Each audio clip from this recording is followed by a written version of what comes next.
Welcome to the Easy Reader debates. Thank you to the candidates for being here. Thanks for everybody else coming up. I'm just going to run through how the night's going to go. Obviously, the first hour is going to be the mayoral debate. This is Kelsey Pegler from the Beach Reporter and David Mendez from the Easy Reader. My name is Mark McDermott. I'm the editor of the Easy Reader and the moderator, which I don't know if Redondo can be moderated, but I'll do my best. So there'll be 1 minute, there'll be a round of questions, 1 minute answers for each candidate, and then a 30-second rebuttal round. For the candidates, at 15 seconds there'll be a bell, and that will give you the clue that your time's about up. There'll be 2-minute closing statements. Again, there'll be a bell at 15 seconds remaining. And with that, let's have at it. And we'll start with Kelsey.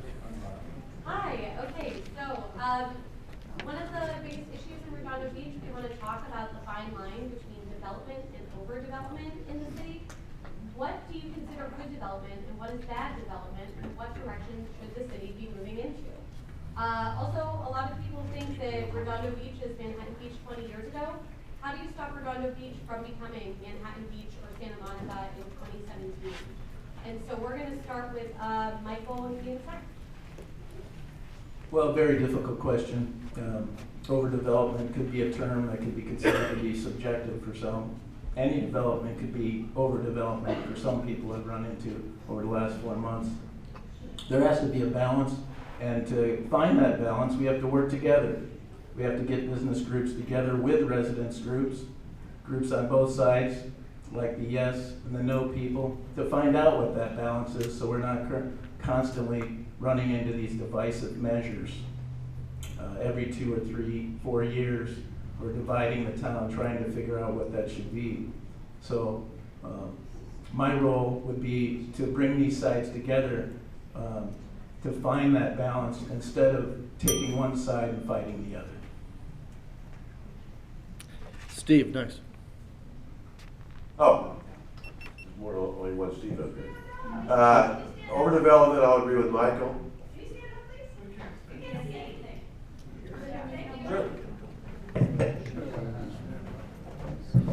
How's that?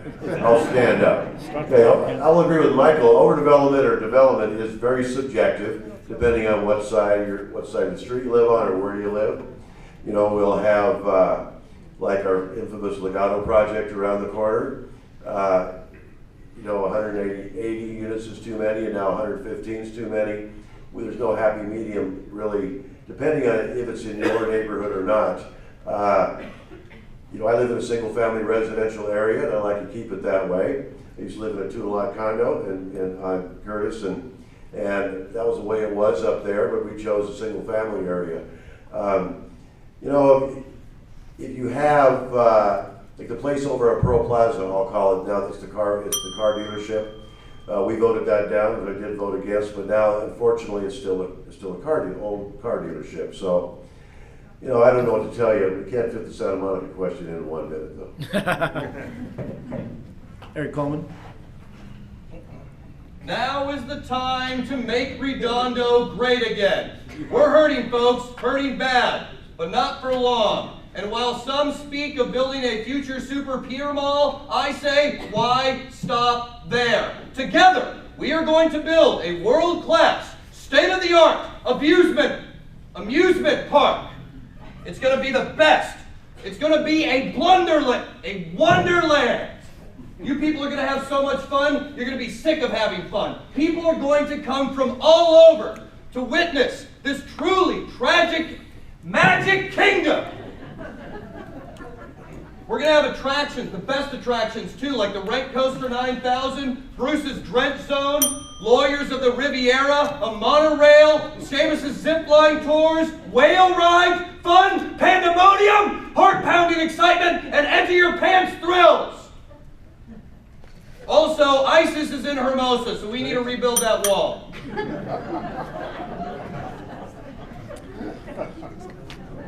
Bill Brand. Thank you, Mark. Thanks for coming, everybody. Overdevelopment is on the verge of being rampant in Redondo Beach. I'm the slow growth candidate. What's been driving me and these projects actually is the mixed use zoning that exists in Redondo primarily that allows 35 units per acre in various areas, including the Legato area, which everyone is so objecting to. There's not much we can do about it because of that zoning. We need to fix that zoning. Whether it's the heart of the city, whether it was rezoning Torrance Boulevard, or now this huge mall that's going in down on the waterfront, and what's to come at the AES site, we need new leadership. We need to change the direction of this city, and development is front and center of what this election is about. So you need to vote right. You need to vote yes on Measure C. You need to vote for Brand for mayor, Nils for District 1 council, Todd in 2, and Susie Royds in District 4. Chris Moy. Thank you. And point of procedure, because I came in late, the bell signifies we're out of time. It's 15 seconds. One 15 bell, seconds. 2 bells is you're done, This count as his time? so to speak. And I want to apologize to everyone for coming in late. I was told that the mayoral debates wouldn't start till 7, that the Measure C debate would be from 6 to 7. This is not how I normally do things. Can I have the moderator repeat the question, please? Okay, great. Sorry, you're gonna give my mic. It's okay, the time won't start until you stop. Okay, so talk about the fine line between development and overdevelopment in Redondo Beach. What is good development and what is bad development, and what direction should the city move into? Also, a lot of people think Redondo Beach is Manhattan Beach 20 years ago. How do you stop the city from becoming Manhattan Beach or Santa Monica? That's a great question. That really is. What we have in front of us as we look out our windows, as we walk along Ocean Drive, as we walk along the waterfront, that is what Redondo Beach is. That's who we are. The image that Senator Cal would have you believe is the future of Redondo Beach is a fantasy. It is a disaster waiting to happen. It is overdevelopment, which will only lead to years of litigation and environmental damage. It will make us, in the long run, extremely regretful that we took that course. We have a beautiful waterfront, which we need to revitalize and augment. And as your mayor, I will market that waterfront to bring new and returning clientele. Thank you. All right, we'll have a 30-second rebuttal round. I know it's not direct rebuttal because it's not like a 2-person debate here, but just pick and choose. We'll just do the same order. It's 30 seconds each. Anything that was said that you want to follow up on? Well, I don't know about the amusement park, but again, we should be able to balance these issues. It shouldn't be so divisive.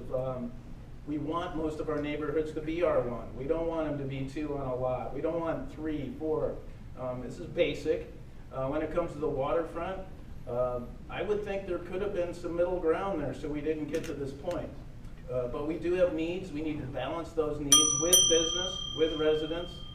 Those 2. Yeah, it's just a. Oh, I don't get a 1. You want to finish that thought? Whatever you want. Yeah, declare. Say more? There's no 1 bell in the 30-second round. One bell? Yeah. You know, it's a myth about mixed use. Now, at our general plan committee we're coming up with, it's okay to lower the density to 30 units per acre. That's up to that committee and the council to figure out. But there are very successful mixed use places, including at Avenue I. There's a wonderful one down there with restaurants. And you know, they're not all like they're taboo. And I think like the Galleria will one day be a little mixed use. And so will 1800 PCH is mixed use and it's successful. I heard Sachs say he doesn't know about the amusement park. Let me tell you this, it's time to drain the lagoon, metaphorically and physically. Our administration is going to be so transparent, it will be invisible.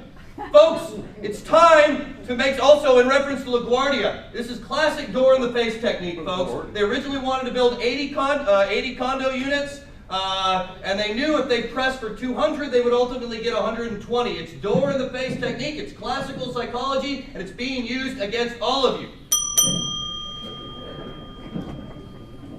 Mixed use is the crux of it. We have a great opportunity to revitalize many areas in Redondo Beach, but we do need to eliminate this dense residential. The Galleria is zoned to allow 600 apartments at 35 units per acre. We saw what happened at Legato. We have a great opportunity to look at all these areas, change the zoning, not just from 35 to 30 units per acre, but to basically rework our mixed use and look more towards horizontal mixed use and not these tall vertical buildings. So, yeah, I look forward to rezoning mixed use.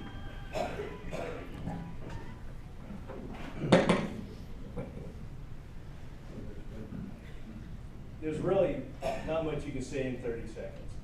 What I can say is that on February 9th, we had a closed-door debate with the staff of the Daily Breeze, just mayoral candidates and ourselves, and I pointed out that we can't build on the AES power plant site because it's contaminated. Bill Brand agreed with that.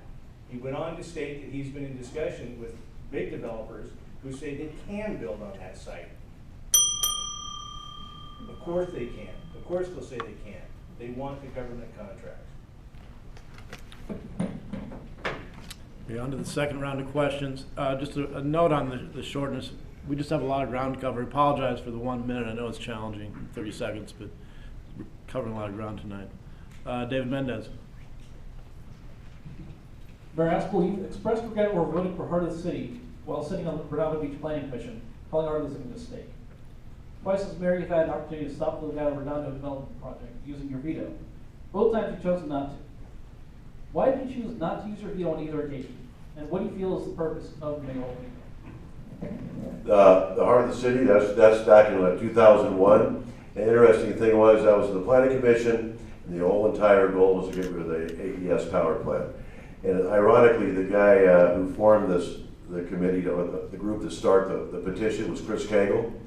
And he started the whole no growth movement, or slow growth. And he ended up being my campaign manager 4 years ago. So there is room in the middle to meet with people. And you come to an agreement. As far as Legato, it was 115 units. And I just figured the council voted that way, so we will let the lawyers figure it out. The last week, when we had it, vetoing wouldn't have helped. It just would have sent it back to the courts. So now we're going to see what happens with the lawyers anyway.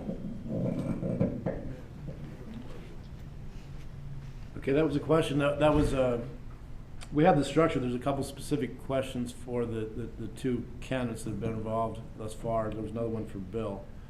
Councilmember Brand, in 2008, you expressed support for a model square footage for the waterfront.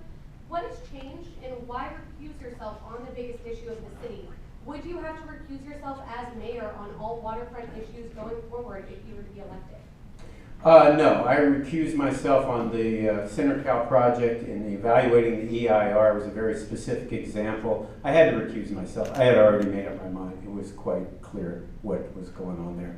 But yeah, the mayoral position, in response to Steve, clearly is very powerful in Redondo Beach.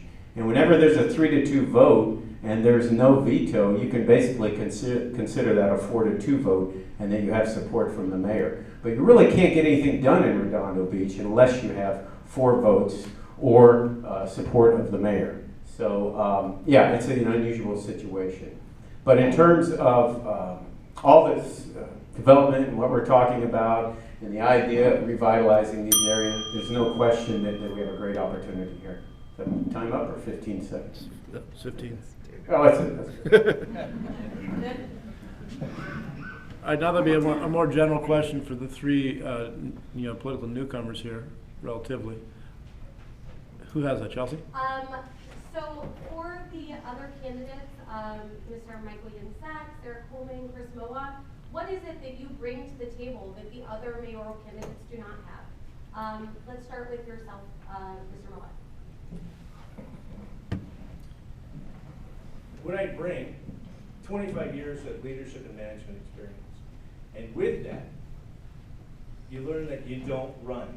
You don't run from the tough issues. You don't recuse yourself because you've already made up your mind. You make a point because you made up your mind. You lobby for that point. It's the mayor's job to represent the people and to lobby for the people what he thinks or she thinks is the best interest of the people. As mayor, I will not recuse myself from any position that I think is in the best interest of the residents, based upon what I hear from you.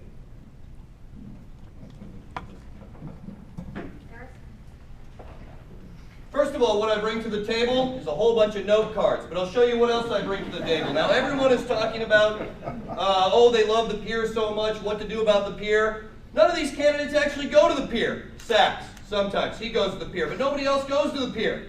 I'm there all the time.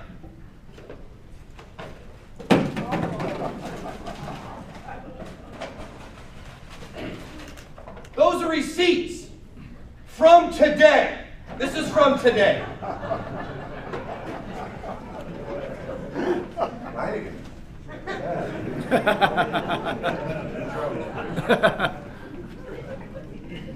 I don't have that many receipts.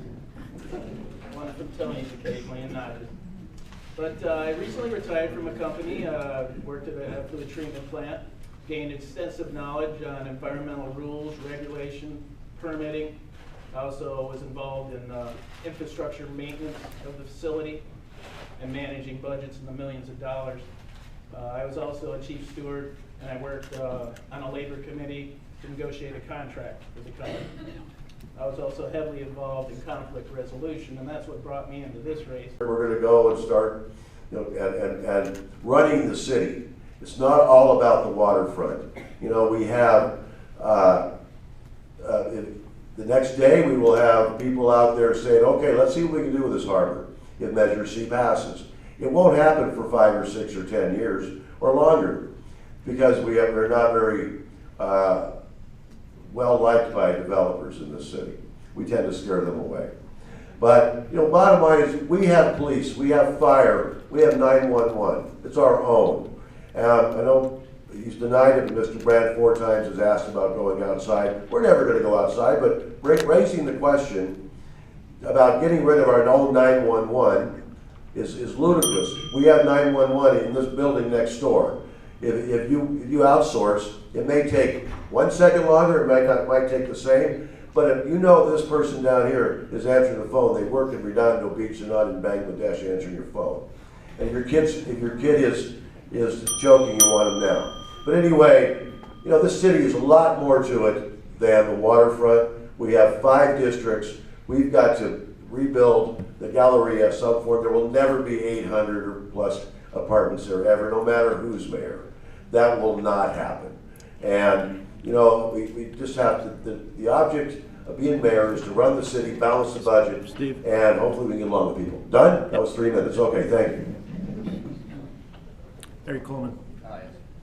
I am glad that you mentioned public safety, Mayor Aspel, public safety, because we don't talk about it enough. We really don't. I want a police officer in every living room.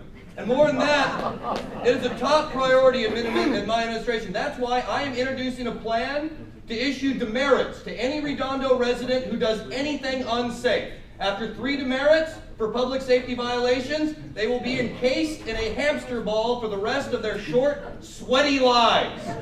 Now, just finally, we are going to build the biggest, baddest, most insane to the max amusement theme park the world has ever seen. And we're going to have terrific rides, fantastic rides, like the Rent Coaster 9000. Let me show you the prototype for the Rent Coaster 9000. Now, this is based on the Big Dipper from 100 years ago, a roller coaster that used to be at the Pleasure Pier. And let me tell you, the gravity-defying roller coaster will leave riders in absolute shell shock. You see it in the back? This gravity-defying roller coaster will leave residents in absolute shell shock. And just like our launch platform, the rents in Redondo will go up to dizzying heights. Dizzying heights. Now, the best thing about this whole thing is it is completely cannot be destroyed. It's indestructible. Anything like hurricane, earthquake, tsunami, recession, PADOS, it doesn't matter. It cannot be destroyed. Watch. Oh, geez, that must have been the wheat part, but the rest of it, completely indestructible. Watch.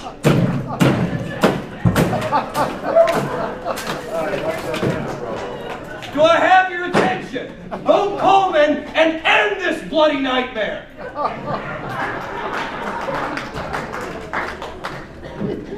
Bill Brand. Well, I forgot what I was going to say. Dodging wood pieces. Anyway, this election is not so much about ensuring public safety. We have unanimous votes whenever it comes to public safety and ensuring that we have police and fire services. Police come on time, the firemen show up. It's really not a debate about that. All I really ever asked for actually were resource studies so that we can all have an idea of what all these things cost us, what our options might be. I think it's incumbent as an elected official who's in charge of city finances to know what things cost and why we're paying for them. And I did preliminary work with other cities and it shows that our 911 service is costing us about an extra $1 million a year than it should. But I couldn't even get the council to go along with the resource study. Anyway, it's not about that as much as it is about the development future of Redondo Beach, whether it's the waterfront, the Galleria, what's happening on PCH. The whole area from PCH, from PD Boulevard to Prospect is zoned for 35 units per acre, so there's going to be more legatos. I've been calling for this for about 10 years, and I've been stonewalled by the council and Mayor Aspel. The waterfront, I mean, it's just ridiculous that we're even looking at this project. I can't even believe what I see. Of course I made up my mind before I went. You really have to think about whether that's appropriate or not. No, we need, as I said, to put the areas together and do a comprehensive plan. We need to do something similar at the Galleria, work with the partners, develop partnerships with Forest City, revitalize Artesia Boulevard, redo mixed use, and do a proper revisioning of our waterfront. These are the important issues that are going to shape Redondo Beach going forward. You need the right leadership, you need the right partnership, and you need a council and a mayor. They're going to take you where you want the city to go. And enough already was saying this isn't about development. This is absolutely going to determine the future of Redondo Beach. And all you got to do is drive down Pacific Coast Highway. We are not a pass-through city. 85% of Redondo residents who work leave Redondo to go to work. You want to go to pass-through city? That's Manhattan and El Segundo, clearly. And we all contribute. So growing traffic is a huge problem and something we're going to have to deal with. As far as housing goes, you know, it's always going to be expensive to live by the beach. If you want to live by the beach, go to college, work hard, get a good job, do well, and you'll be living in Redondo Beach and maybe even on the Esplanade. So we're not going to fix the housing crisis and the affordability crisis by adding more housing in Redondo Beach. So I've been here since 1966. I look forward to your support. I've got 8 years of experience up here and a lot of experience doing the hard nuts and bolts type of stuff. So I look forward to your support on March 7th. Thank you.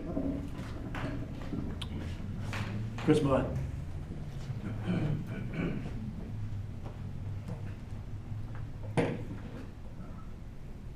You get one vote every 4 years. One chance to have your voice heard. In order to really make an informed decision, you need to look at all of our websites, because there just isn't enough time here today to go into all the issues, to go into our positions, and more importantly, what we are willing to do to tackle these issues. When you look at our websites, you need to decide, are you reading or hearing the same tired old promises from every election before, or which candidate is willing to put in writing what they will do? Are the issues that concern them the issues that concern you? And if so, how will they tackle those problems? Because if they won't put in writing what they're willing to do, then you must look for another candidate. You must vote for change. Now, I'm going to give you the name of my website, ChristopherMoettForMayor.com, and I would ask the moderator to allow each of us to give the names of our websites to be fair. But going forward, some of the issues we did not get into here, and some I'll rebut in the minute and a half I have left. Eric reminded me, marijuana dispensaries are coming to Redondo Beach as of January 2018. The moratorium ends then, And there's been no discussion on where we're going to put them. No discussion of zoning. That needs to be done quickly. Time's running out. As for law enforcement, we are lucky to have the finest law enforcement professionals protecting our city, hands down. But putting more officers on the street is a tired old promise. It's a soundbite that is used at election time. This is not Detroit. This is Redondo Beach. What we need to do is improve and augment the training our professionals have. We need to, as mayor, let me just say not what we need to, I, as mayor, will hire additional city prosecutors. And they'll have to Pat Ost. Sorry. You done? Okay. Those prosecutors will man the phones every shift. And when our professionals, when our police officers have a complex search and seizure, a complex traffic stop, or any situation, they can call that prosecutor, explain the situation, and the prosecutor can then tell the officer how they want to have the ticket written, the complaint written, and that will reduce the number of cases that are kicked out of court, and the ones that remain, it will reduce the number of plea bargains to an unsatisfactory result to the victims of crime and to the families of victims of crime. Those are real solutions to the real problems that we face today. And there's more. I invite you to go to our sites for more answers on all the issues before us. Thank you. I want to thank all our candidates for being here tonight. Can we plug our websites? Sure. Everyone want to plug their website in order? Yeah. Christopher Mowat from Mayoral.com. Coleman for Redondo.com. BillBrand.org. SteveAsmo.com. Michael Ian Sachs, I'm on Facebook. All right, so we're going to take a little intermission, and we'll start with the Measure C debate at 7 o'clock sharp.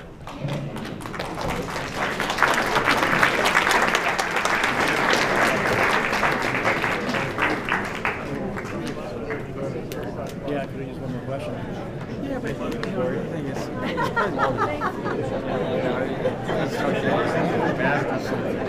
It's nice to have you. I still think it's a nice one.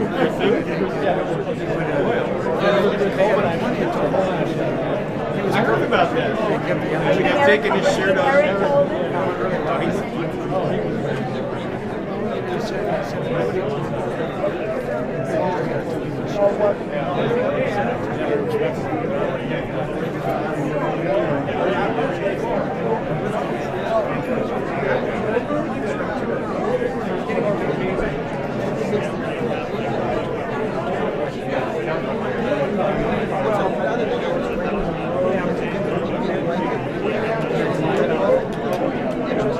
Seeing if I could be a positive force in any way to change our adversarial politics.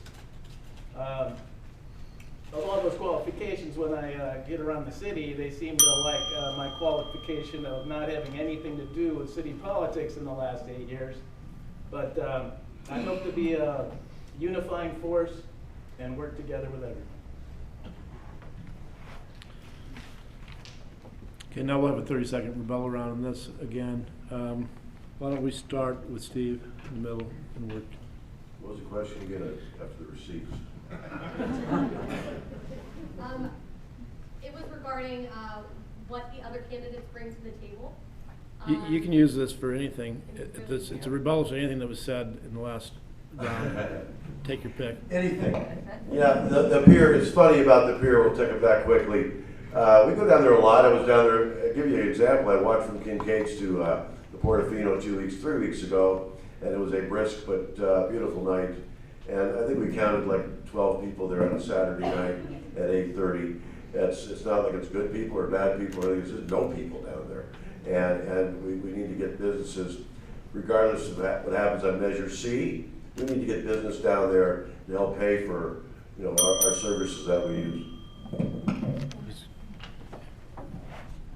Yeah, what our opportunity is, at the waterfront anyway, is to put the AES property site along with our waterfront, along with the AES power, or the Edison right-of-way lines together and do a comprehensive rezoning of our waterfront. That's what we need to do. Put the open space and recreational uses down on the waterfront where they belong, back up the commercial, spread out the impacts.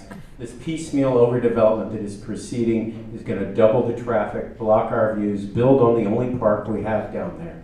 This has been driven by Mayor Aspel and the rest of the council. I'm opposed.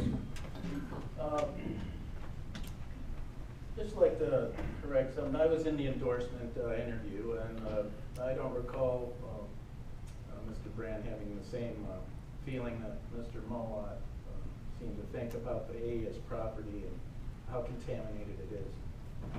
With that being said, I would hope people would keep, or our officials would keep an open mind about any of these serious issues and not make early determinations. To recruit yourself early, I would hope you'd wait for the lease to be finalized in January. We didn't even know the numbers until January 15th. I know the size of it could have been a determining factor, sorry. Thanks. Go ahead. Yeah, let's all gang up on Bill Brand. Hey, Brand, if we start banning plastic bags, how are people supposed to pick up dog poop?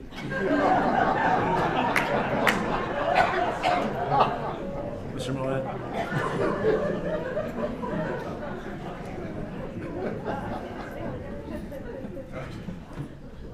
If Bill Brand disagreed with what I said, if he disagreed with my recollection of what was said, I'm sure just now he would have said, I did not say that. He didn't. And there were 4 members of the Daily Breeze recording that conversation. Now you have to ask yourself, the people asking for re-election, people asking to be elevated to another position after having been in city council for many years, you must ask the question, what have you done? You've had 4 years to tackle these issues. What have you done? Thank you. What have you done, Mowat? I support you, Eric. I gave you those. All right, next round of questions, David Mendez. Receipts aside, let's start talking housing.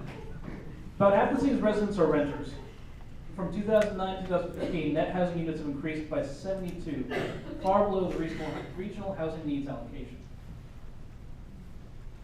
Is the city in a housing crisis? And does mixed-use development, as we spoke earlier, have a role in the city's future? Let me start with you, Bill. No, we are not in a housing crisis. Redondo Beach is one of the most densely populated areas in the country, 43rd in population density for cities over 50,000.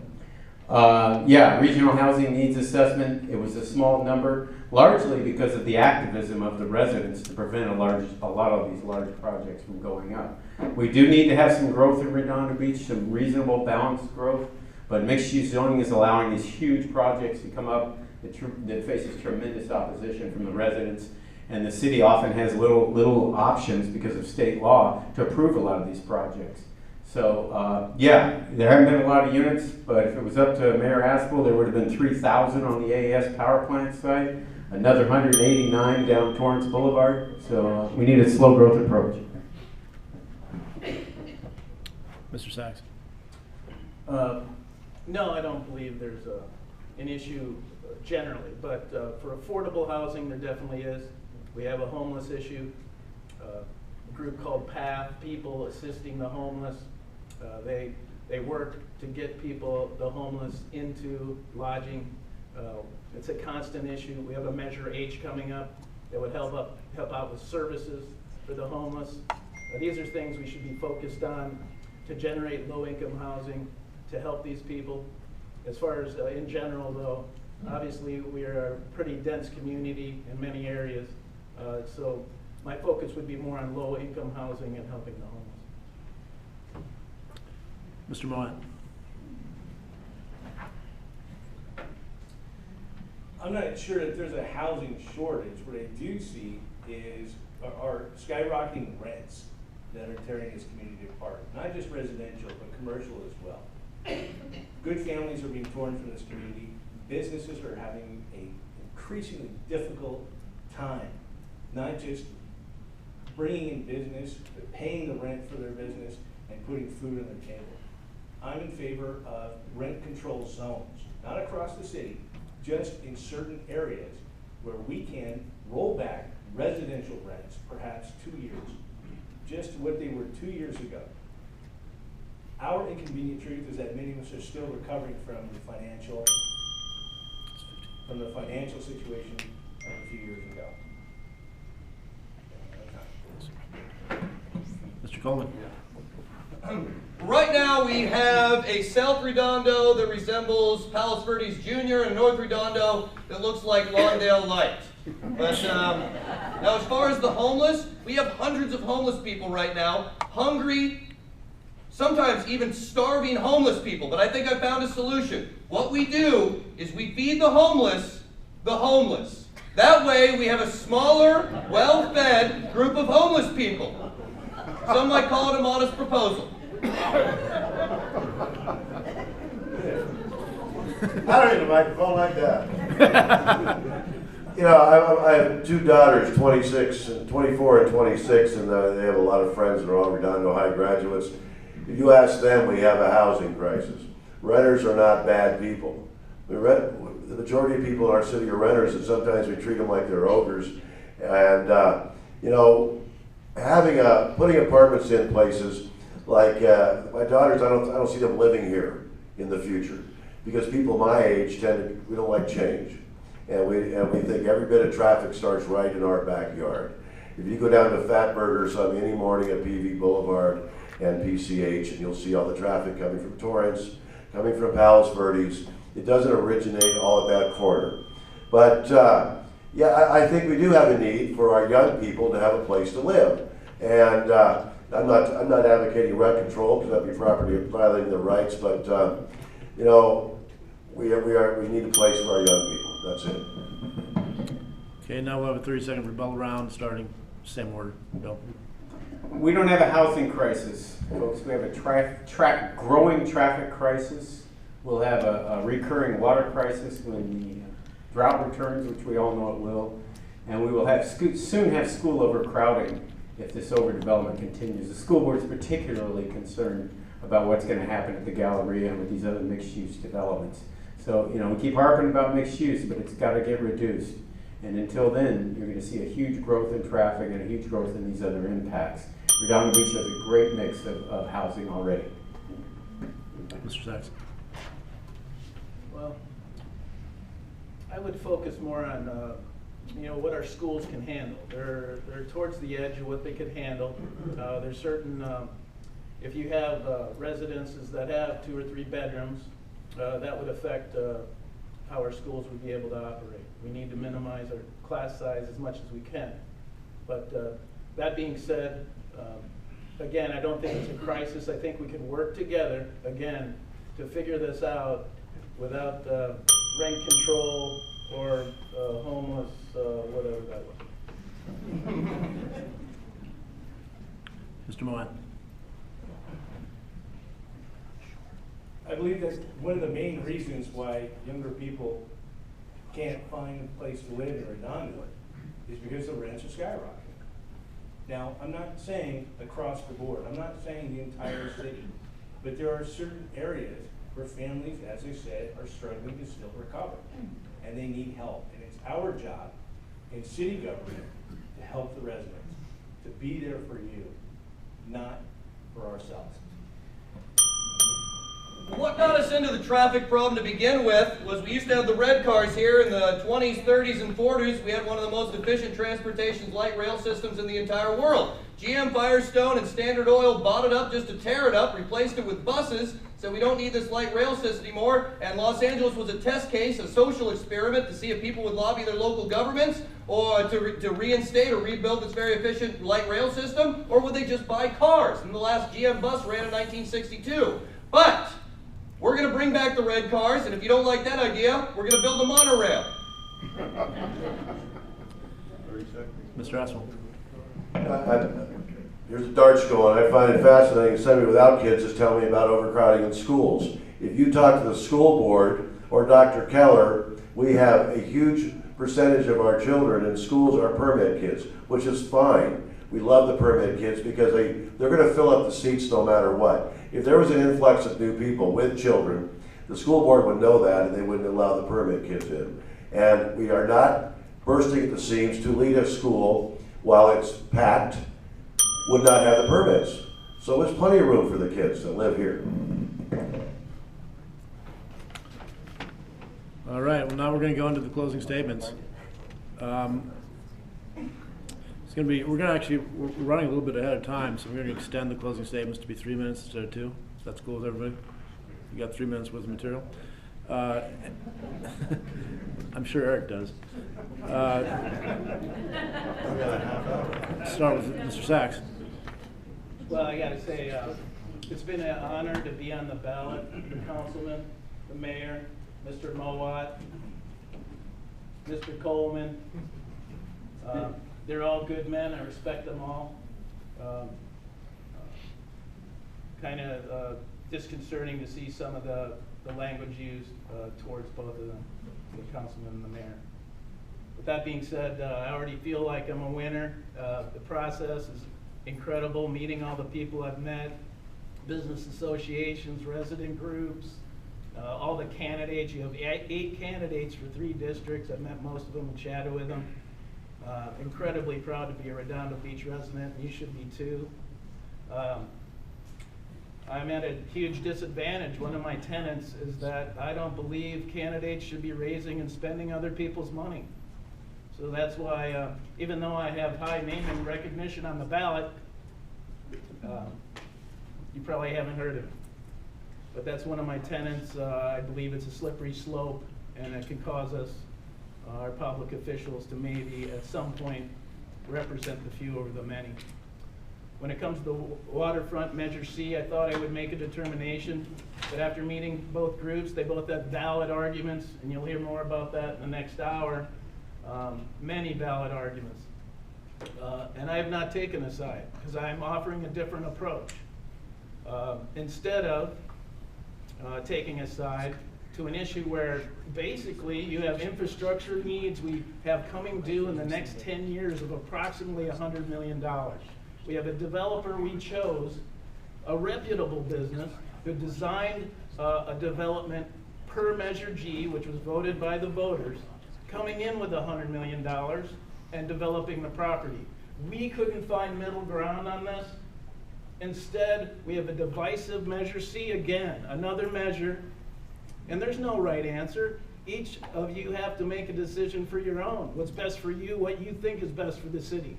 Voting for someone because they're yes or no, that's only one. It's a big issue, but it's only one thing. There's many factors that go into voting for a candidate.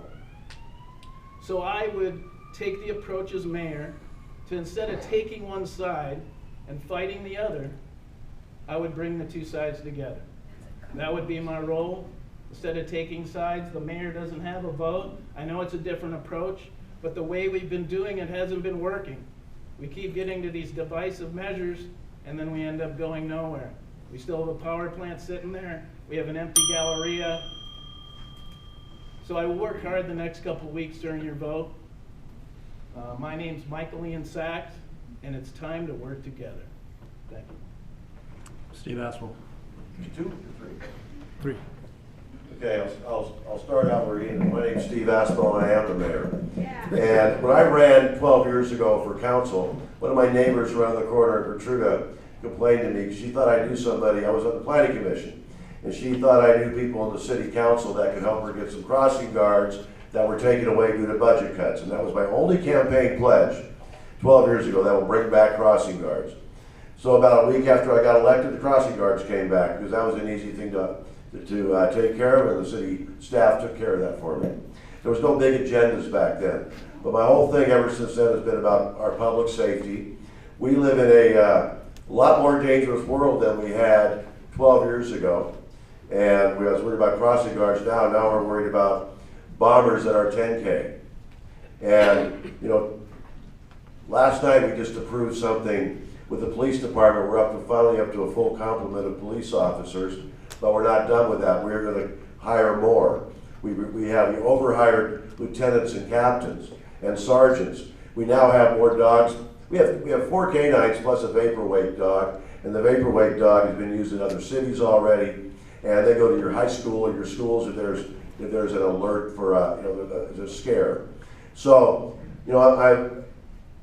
when you're the mayor, you get blamed for things too. So as the mayor, you take the credit for things. So under my leadership, we are now back with a happy police department and fully staffed police officers, fully staffed 85 cops, and we're going to hire more. I have, over all those things about overdevelopment, that's a policy question. And the Measure C, we hope will bring some clarity to the situation. If people ask me at this point, I am opposed to Measure C, obviously, but if you feel like voting yes on Measure C, vote yes on Measure C. The day after the election, the city's gonna come to work